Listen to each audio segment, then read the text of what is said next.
Welcome to McPlum, simple solutions served daily. You begin by verifying your Office license and backing up files so you can restore if anything goes wrong. Once that's done, close Excel and all Office apps to avoid blocked files. Next, open any Office app, go to Account Update Options, and choose Update Now. This forces the client to check Microsoft servers. You do this because automatic updates can be delayed and a manual check speeds delivery of the latest patches and features.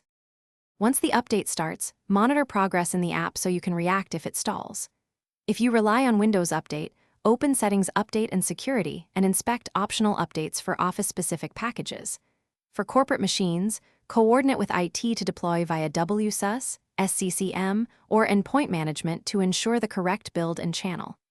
Make sure to match update channel, current, monthly enterprise, semi-annual to your stability needs, because channel selection affects feature timing and risk. You finish by restarting the computer so updated files and registry entries take effect. Without a reboot, some features won't register. After reboot, open Excel and verify the version under File Account to confirm success. If Excel misbehaves, run Quick Repair, then Online Repair from Control Panel or the Microsoft 365 portal. If that fails, uninstall and reinstall. One key tip: if updates fail repeatedly, clear the Office cache and check disk space, and network firewall.